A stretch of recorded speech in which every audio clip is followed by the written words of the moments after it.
नमस्कार दोस्तों, एक बार फिर आप सबका स्वागत है आपके अपने YouTube चैनल रीता विलेज कथा में। आशा करती हूँ कि आप सब अच्छे होंगे। दोस्तों, आज फिर एक नई कहानी लेकर आई हूँ जो बहुत ही खास होने वाली है। साईं बाबा का जन्म कहाँ और कब?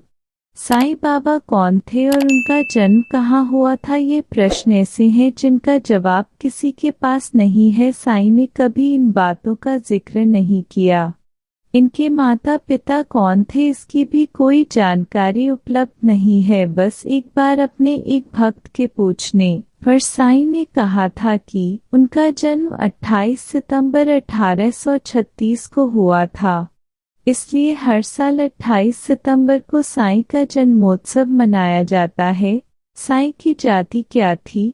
साईं बाबा ने अपने जीवन का एक बड़ा हिस्सा एक पुरानी मस्जिद में बिताया जिसे वह द्वारका माई कहा करते थे। सिर पर सफेद कपड़ा बांधे हुए फकीर के रूप में साईं शिरडी में धूनी रमाए रहते थे। इनके इस रूप के कारण कुछ लोग इन्हें मुस्लिम मानते हैं, जबकि द्वारिका के प्रति श्रद्धा और प्रेम के कारण कुछ लोग इन्हें हिंदू मानते हैं।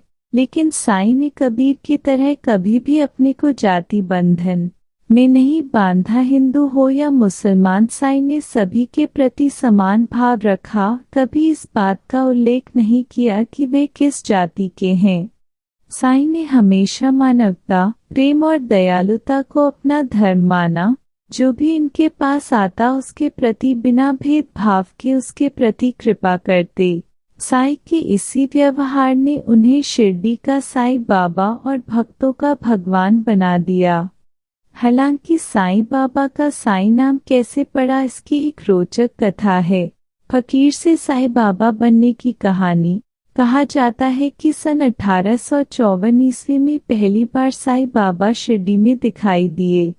उस समय बाबा की उम्र लगभग 16 वर्ष थी। शिरडी के लोगों ने बाबा को पहली बार एक नीम के वृक्ष के नीचे समाधि में लीन देखा।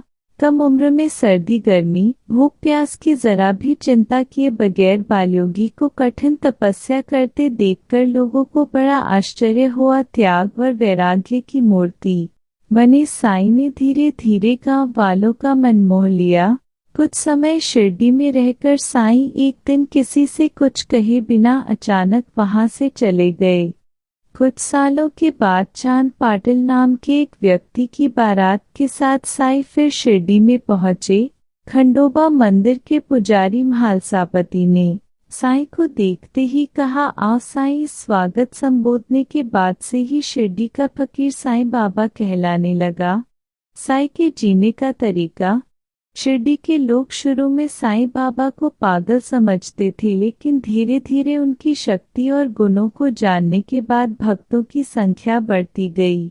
साईं बाबा शिरडी के केवल 5 परिवारों से रोज दिन में 2 बार भिक्षा मांगते थे।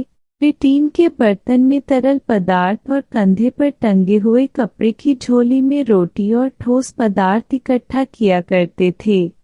सभी सामग्रियों को वे द्वारका माई लाकर मिट्टी के बड़े बर्तन में मिलाकर रख देते थे।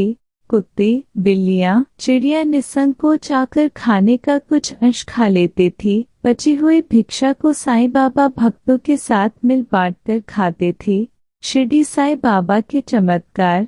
साईं ने अपने जीवन काल में कई ऐसे चमत्कार दिखाए जिससे लोगों ने इनमें ईश्वर का अवतार बना दिया।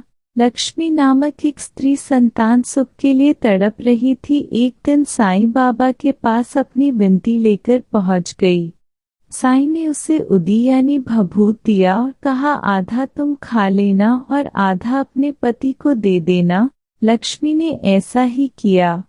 निश्चित समय पर लक्ष्मी गर्भवती हुई। साईं के इस चमत्कार से वह साईं की भक्त बन गई और जहाँ भी जाती साईं बाबा के गुण गाती। साईं के किसी विरोधी ने लक्ष्मी के गर्भ को नष्ट करने के लिए धोखे से गर्भ नष्ट करने की दवाई दे दी। इससे लक्ष्मी को पेट में दर्द एवं रक्तस्राव होने लगा। लक्ष्मी साईं के पास पहुंचकर साईं से विनती करने लगी।